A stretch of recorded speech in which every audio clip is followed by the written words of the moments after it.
Nissan just teased the redesigned Pathfinder and Frontier right before the final unveil. Okay, so the first one teased was a Pathfinder. We're gonna watch this quick video. As you can see, the thumbnail is the Pathfinder, I guess, letters typed into the back of the tailgate there, or I should say lift gate, whatever you want to call it, since it's a crossover. And it's, you know, they're just touting its all-wheel drive and its ability to travel off-road in all sorts of different conditions. Now, there's also a teaser image here as well. Now, 2/4/2021 is, well, just a couple days from now. It might be tomorrow from when you're watching this, but that is when they're going to do the live stream. I plan on doing the live stream, so make sure to subscribe and hit the bell icon so you don't miss my live stream. It'll be fun. It'll be a lot of fun hanging out with you guys. Not a lot to see on this image, of course. They're teasers, but it's getting us excited. Next one. This came out, I think, a day or two later after the Pathfinder, and this is on the Frontier, of course. And I think we get a lot more information here. And I think a part of it could be, well, okay, so we know the wheels. Pro 4X, big surprise, 2/4, right? The same unveil date. Now, they also gave us an image as well, and they confirmed the grille that was already leaked. So if you guys have been following kind of the trail of leaks here, but let's just look at the Nissan emblem before we go over to the other leak. It almost looks a little bit chrome. Now, maybe that's a part of, or should I say bronze, maybe that's a part of the Pro 4X thing going forward. It looks like it's black and bronze. I don't know if it's just the lighting. It looks a little metallic to me. Now, if we go over to Motor Trend, this image here was leaked during, I think it was the Navara unveil, which is this pickup truck, which we technically don't get here in the United States, but it is similar in a lot of ways to Frontier. And then on the far left is the Titan, the biggest one. Now, this is pretty much guaranteed. I will put up this image side by side with the image that's announced. Now, what's interesting is that on the leaked image, it looks like the grille is a little bit smaller, and you have this outline here that's body colored. Now, that's still a possibility, but technically the grille is the entire size of this area right here, and it does cut in. And looking at the other image, it has that cut in that's exactly the same. The mesh is exactly the same. The parallel rectangles is exactly the same. Even the placement of the Nissan logo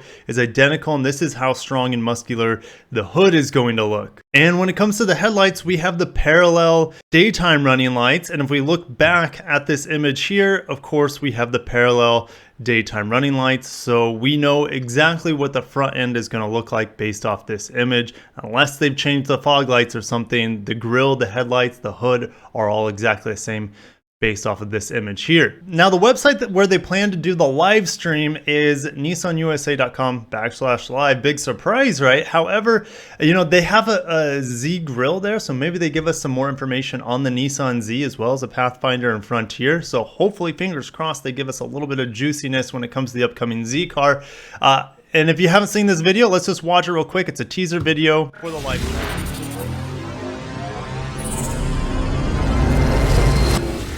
A lot of stuff seen in there, and the Nissan Aria is in there. They also showed the Vision concept, the 2020 Vision concept, which is kind of like a mid-engine concept on a GTR. I made a whole video on that. There's a possibility that could be making it to production. And we're just going to exit this because it'll show us a countdown. As of the filming right now, it's 2 days, 3 hours, 55 minutes from now. So when you guys are watching it, you are just about a day away from the live stream, the full unveil of these vehicles. So make sure to subscribe and yeah, hit the bell icon so you don't miss that. Now, I wanted to go over sales real quick as well for these vehicles. Nissan does need a lot of help right now, and the long-standing models that are the Frontier and Pathfinder, they've been going on for so long, 8 years I think for the Pathfinder and 16 years, something like that for the Frontier in terms of how long they've been on this current generation. So we're going to start with the Pathfinder. It should be selling around here, around 80,000 units, and then it's fallen off considerably, especially in 2021. They should be selling 80,000 units, and I think with the new redesign, they might be able to get close. They might be too far behind. And flipping on over to the Frontier, they should be selling a lot of units as well. 80,000 units, again, similar to the Pathfinder. They should be neck and neck in sales, and look at this huge drop off. And this was kind of surprising to me because when I looked at Toyota's truck numbers, they actually were really good on the year, only down like a few percentage points. And this massive drop off is about 50% compared to where they were in 2019. I don't know why it dropped off so much, because they gave the Frontier the updated 9-speed automatic and the brand new V6 with even more power. So it could have had something to do with just production volume. Maybe they didn't produce a lot of the Frontiers. I'm not quite sure on that.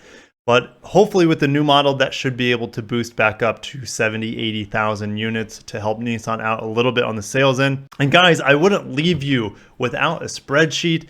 I know you guys probably been wanting one for a while. I haven't done one in a bit. So here we are. Here's all the competitors to the Frontier. I didn't want to do the Pathfinder. I feel like there are way too many crossovers. We would be spinning our wheels for a long time comparing everyone on the 3-row crossover market. But anyways, looking at the small pickup truck market, not exactly small anymore, but anyways, the Frontier, here it is with the largest engine, the most powerful engine, 310 horsepower. The closest one is a Colorado here, but the torque here is a nice upgrade compared to its other V6 rivals. Now you see the Ranger here with the turbo 4-cylinder, of course, is going to have quite a bit of torque. So the Ranger does have that low down power over its V6 rivals, but its top end is on the lower end. Now the transmission here, Frontier looks to be, you know, competitive. It's crazy that the Japanese siblings, or the Japanese cousins, I should say, are still on 6-speed transmissions. So old, reliable. Old, reliable is what they're after. Towing capacity. I do expect the Frontier to step up a little bit, maybe to be segment leading. This is possibly in the conservative end, so it could be over 7,000 pounds, but I think they'll do just enough to be able to be close to the top. You know, Colorado's right there at 7,000 pounds there. If they're able to match that, I think that's good enough. And the payload, it looks like most of them are around 1,600 pounds. What I found interesting is that the Ranger has the highest payload with the smallest engine. Maybe it has something to do with the amount of torque it produces at a low RPM. Not quite sure. It could have something to do with the brake suspension. I don't know. Maybe it has something to do with the weight of the vehicle. And then lastly, MSRP. I tried my best to compare these vehicles in terms of four real doors, all-wheel drive as well. And the Ridgeline is the most expensive. They cut out front-wheel drive models of the Ridgeline, and they really have loaded the base Ridgeline with a ton of features. So it is not the cheapest one on this list by any means. And which is a head scratcher, because I feel like they need to have a cheaper model to persuade buyers to start checking out the Ridgeline. I don't know. They're not selling a whole lot of them. With the new updated 2021, the refresh, maybe those upgraded looks will help. Not quite sure. It'll be interesting to see how the Ridgeline sells. Colorado, $33,000 for a strong V6 and strong towing capacity. Ranger, the cheapest one here, as it should be, with a 4-cylinder, in my opinion, with the lowest amount of power and by far the lowest amount of towing capacity. It seems like a typo. I don't know. I looked it up a couple times. I saw that the Ranger had 3,500 pounds of towing capacity. I mean, I'm looking it up again, 3,500. It seems like a typo compared to its, main rivals here. So yeah, that for me, if I was buying a pickup and wanted to tow with it, the Ranger's already out. So that's just me though. All right, Tacoma, tried and true 3.5 liter V6, kind of like its Honda cousin, but definitely down on power, quite a bit down on power and torque compared to the Frontier. So Tacoma needs to step up its game with a new engine, figure something out. I know they're playing with hybridization, so yeah, that adds a lot of craziness to the scenario here. But that starts at $35,000 with the all-wheel drive, or should I say 4x4, depends on what you're talking about. Technically, the Ridgeline is super handling all-wheel drive, or similar technology that we see in the Acura products. But the rest of them with body on frame, they're more of the traditional 4x4s. And then $32,000 could be the starting price for the new Frontier. I'm not quite sure if we're even going to get pricing during the unveil of the Pathfinder and Frontier in just a couple days from now. And guys, if you made it this far into the video, smash the like button if you're a little bit excited. I'm definitely a little bit excited. I think I'm more excited to hang out with you guys in the live stream for any sort of vehicle unveil, whether it's a pickup truck or, I don't know, the new Lexus unveil, which will be happening this spring, which I'm pretty darn excited for. But guys, thank you so much for watching.